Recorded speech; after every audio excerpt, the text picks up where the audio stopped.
James Matthews was a quiet drifter, blending into the small town of Rosetown with ease, until one fateful evening when Emma Stevens, a young waitress with no known enemies, was found dead in a dark alley.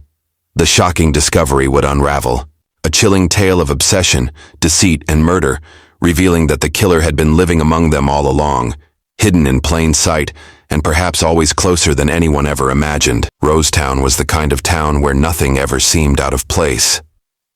Tucked away in a valley, it had always been quiet, its streets lined with oak trees and cozy homes that seemed like they'd been there forever. People knew each other's names, waved hello in passing, and the biggest excitement usually came from the local high school football games or the annual town fair.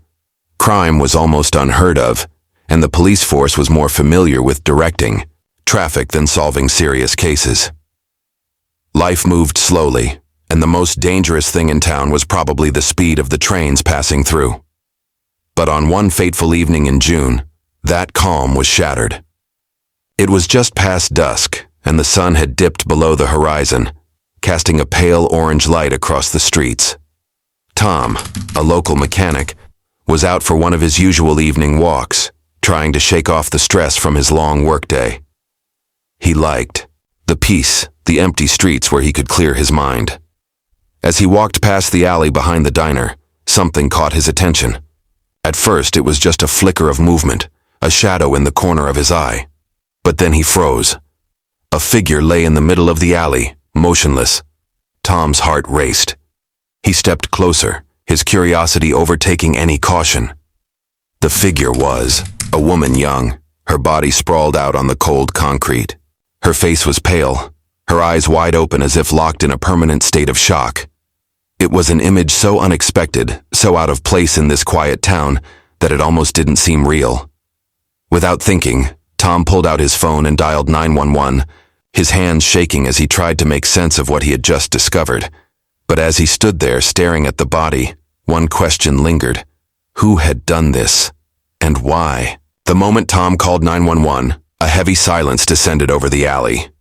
He stood there, feeling an unsettling sense of helplessness. The body before him wasn't just a lifeless figure. It was someone's daughter, someone's friend. Yet, there was no sign of life, no indication that she had suffered from anything other than a brutal, silent end. Tom tried to make sense of what he was seeing. The alley, usually so familiar and calm, now felt like a place he'd never been. The streetlights flickered faintly, casting long shadows that seemed to stretch farther than they should. As he waited for the police to arrive, his eyes darted around, scanning the alley for any clues. The ground around the woman's body was undisturbed, no signs of a struggle. Her clothes were intact, and there was no visible blood, at least not immediately around her. It was as though she had just collapsed there without warning. Tom looked up and down the alley, but there were no other signs of movement. No one was around. The diner, just a few steps away, was dark, its lights dimmed for the night. It felt like an eternity before the sirens finally wailed in the distance, growing louder and louder as they approached. When the police arrived, they quickly took over the scene. Tom, still stunned, gave a brief statement. But his mind raced with questions. Who was she? What had happened to her? And then there was the strangest part. Tom had noticed something. As he stood there, he realized that the alley didn't look the same as it usually did. There were footprints, fresh, hurried, and leading away from the body. The strange thing was, they didn't lead toward the street. They veered off, disappearing, into the darkness, leaving behind a mystery no one could yet solve. The victim was quickly identified as Emma Stevens, a 24-year-old waitress who worked at the local diner. News of the murder spread like wildfire through Rosetown, a town where such events were nearly unheard of. Emma had grown up in the town, and though she was well known to most, few truly knew her. She kept to herself, always friendly, but never too close with anyone.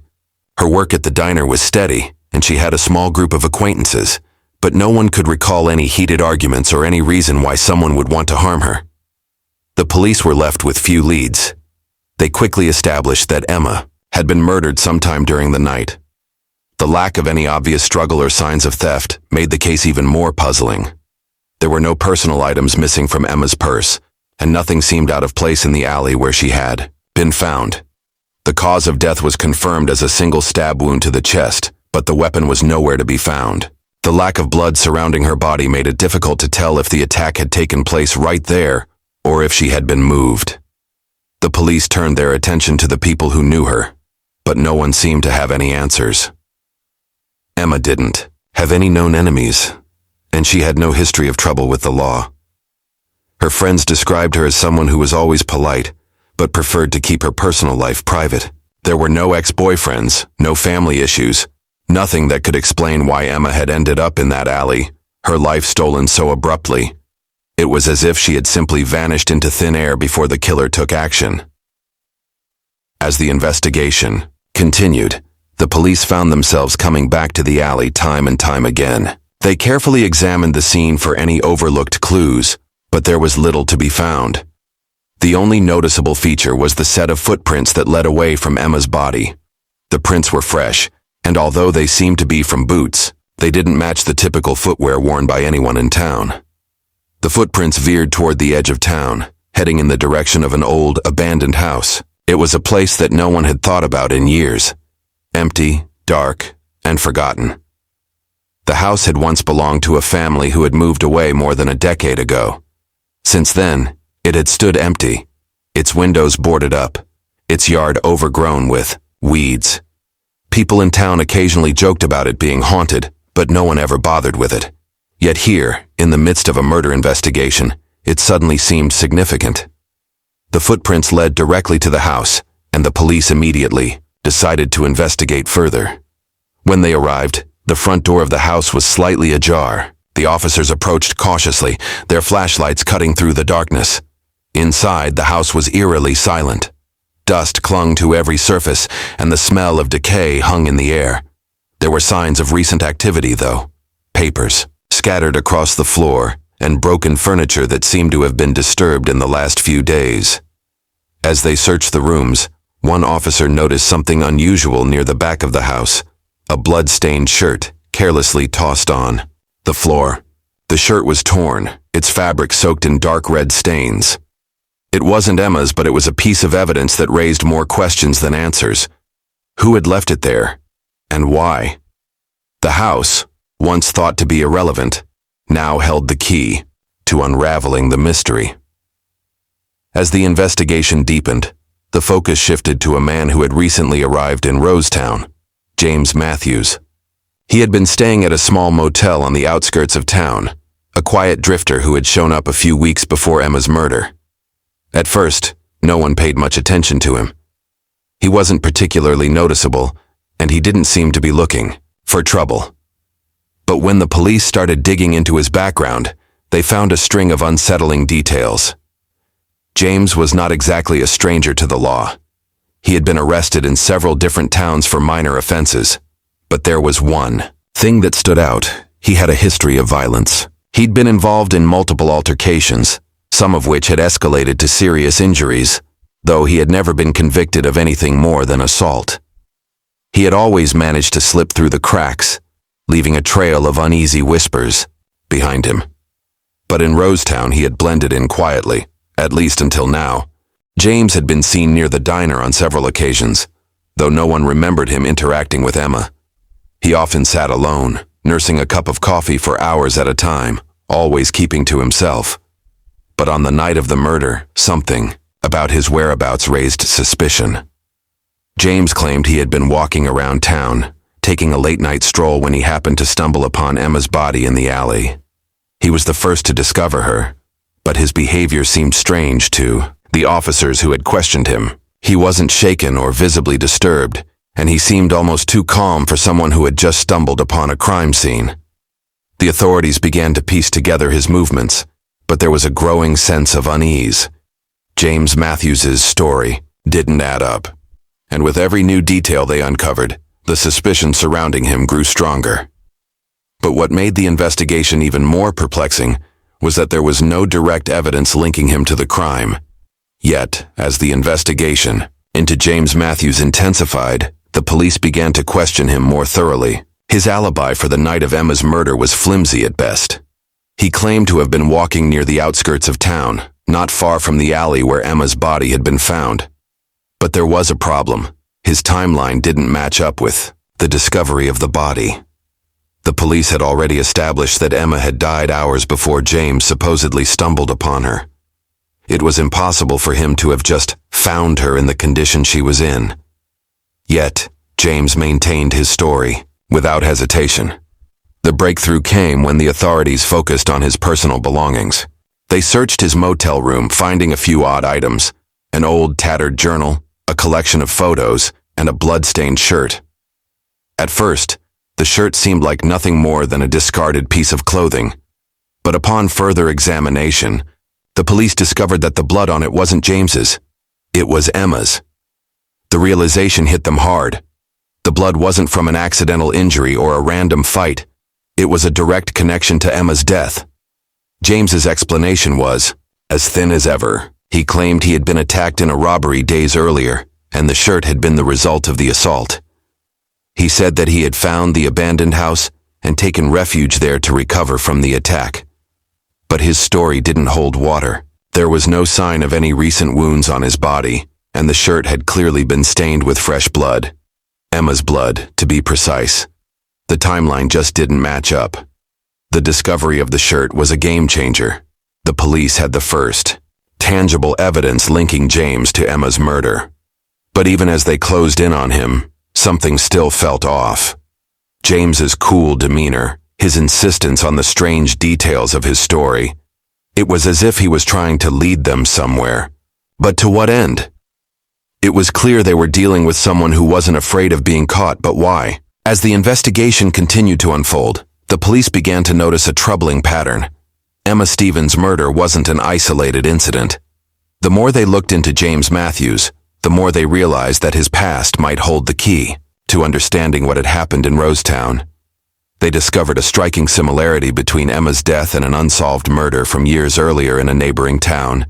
In that case, another young woman had been found dead under eerily similar circumstances. The woman's body had been left in a secluded area, with no signs of struggle and a single stab wound to the chest. There was no sign of robbery, and the weapon was never found. The case had gone cold, the killer never caught. The connection between the two cases became undeniable when the police learned that James had been living in the neighboring town at the time of the earlier murder. He had been in the area around the time the first woman died, but for reasons unknown, he had never been considered a suspect. The authorities had focused on other leads, none of which had led anywhere, and the case had faded from public memory. But now, with Emma's death, the details couldn't be ignored. Both women were young, with no real enemies or suspicious behavior. They both had been found in isolated areas, and they both had been killed in the same way. The similarities were too significant to be mere coincidence. The police began to believe they were dealing with a serial killer, someone who had been operating under the radar for years, slipping between towns, leaving behind a trail of unsolved murders. But there was one chilling aspect that made this new case even more disturbing. James Matthews seemed to fit the profile of the killer. His violent history, his strange behavior, and his proximity to both crime scenes painted a disturbing picture. The question now was not just who he was, but how far back this cycle of violence had gone. Was Emma his second victim, or had there been others before her? The deeper the police dug into James Matthews' background, the more unsettling things became. They had found the blood-stained shirt in the abandoned house, and now they were uncovering even more evidence linking him to the scene of Emma's murder. But it wasn't just the physical evidence that troubled them. It was what they discovered about James's history that made everything feel even more sinister. As they examined his motel room more thoroughly, they found something unexpected. A collection of photographs, all of them taken from various points in Rosetown. Most of the pictures were of the town's everyday life: the diner, the local park, the quiet streets. But as they sifted through them, one image stood out. It was a photograph of Emma Stevens, taken months before her death. She was standing outside the diner, laughing with a group of people. But what caught the investigators' attention wasn't just the photo itself. It was the fact that James had been there when it was taken. In the background of the shot, barely noticeable, stood James, staring directly at Emma. The police now realized that James had been watching her long before the murder, and perhaps even before he had moved to Rosetown. The photographs were a collection of his obsession, a record of his surveillance of Emma. It was clear that he had been following her for some time. The timeline of their discovery also raised another chilling question. Had Emma known James at all, or had he been lurking in the background, hiding in plain sight? The investigation also turned up more troubling evidence when they found a hidden compartment beneath the floorboards of the abandoned house. Inside were several letters, written in the same handwriting James had used in a note he had left for the police. A letter in which he had taunted them with riddles about his crimes. The letters were addressed to Emma, and they were disturbingly personal. They spoke of his fixation on her, his desire to be close to her, and his frustration when she failed to notice him. It was clear that he had been obsessed with Emma for months, and he had been planning her murder long before it had actually happened. The realization hit the police hard. They weren't dealing with a random act of violence. James Matthews wasn't just a killer. He was someone who had been carefully, methodically stalking his victim for a long time. The pieces were falling into place, and the full extent of his obsession was starting to reveal itself. The question now wasn't just how he had gotten away with it for so long, but what other dark secrets he was hiding. As the investigation into James Matthews unfolded, the police began to realize that everything they thought they knew about him was only a small part of a much larger and more twisted story. James had always been an enigma, quiet, distant, with a strange air of calm that made others uneasy. But now, with the growing evidence against him, the true nature of his dark psyche started to emerge. He had been playing a dangerous game all along, one in which the police were nothing more than pawns. The letters found beneath the floorboards in the abandoned house were the most disturbing piece of evidence yet. They detailed in chilling detail the inner workings of James's mind. He confessed to not just one murder, but multiple. The letters described his twisted thrill in carefully stalking and observing his victims before striking. Emma was not his first. She was simply the most recent in a long line of young women who had caught his eye. He described how he would watch them for weeks, learning their habits, memorizing their routines, and then, when the time was right, he would kill them. It was as though the act of murder itself was the climax of a sick game he had been playing. Police soon discovered that the first unsolved murder in the neighboring town wasn't an isolated case either. James had been involved in a string of similar murders that had never been linked together, each one marked by a familiar pattern. A young woman found in a secluded area, no signs of struggle, a single stab wound and no weapon left behind. The towns were unaware of the connection, and James had slipped through the cracks undetected. But now, with the letters in hand and his involvement in Emma's murder confirmed, the police knew they were dealing with a cold, calculated killer who had been operating under the radar for far too long. The unsettling thing was, he seemed to take pleasure not just in the murders, but in the chaos and confusion he caused afterward. He had been hiding in plain sight, manipulating everyone around him with an almost eerie confidence. The authorities had only just begun to scratch the surface of his crimes, and they feared that there might be even more victims, more towns, and more twisted games hidden in his past. The more the police dug, the more they realized that James Matthews was not just a killer, he was a master manipulator using his charm. James Matthews was arrested without resistance, the weight of his own confessions finally catching up to him. In the days following his capture, he was placed under intense interrogation, but he never seemed nervous, never seemed afraid. His calm demeanor was unnerving. James didn't seem like the typical killer. He was composed, polite even, but behind his eyes, there was something far darker at work. As the investigation team pieced together his horrifying history, they realized they were not just dealing with a murderer, but with someone who had been methodically playing a sick game for years. The letters James had written were only the beginning. He had been involved in at least 5 other unsolved cases spanning across multiple towns, each murder executed with chilling precision. His victims were always young women, each one killed in a similar manner. No signs of struggle, a single stab wound and no weapon left behind. What was even more disturbing was the pattern of his behavior.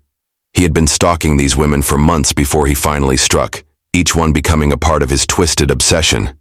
Emma Stevens was just the most recent victim in a series of killings that had gone unnoticed for years.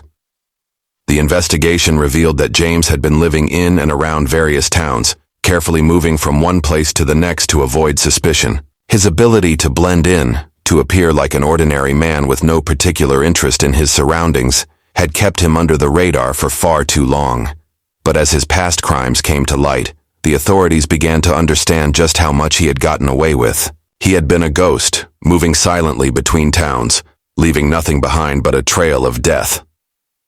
As James was convicted and sentenced, the town of Rosetown was left to pick up the pieces. The residents who had once felt so safe now found themselves questioning everything they had known about their quiet community. The shock of having such a cold-blooded killer in their midst would haunt them for years to come. The police had solved the case, but the damage had already been done. The town would never be the same again. Emma Stevens' death had been the catalyst that finally brought James Matthews to justice, but it was also a grim reminder of the darkness that could be lurking in the most unexpected places. And as the story of his crimes spread, people everywhere were left wondering how many more killers were hiding in plain sight, waiting for their turn to strike.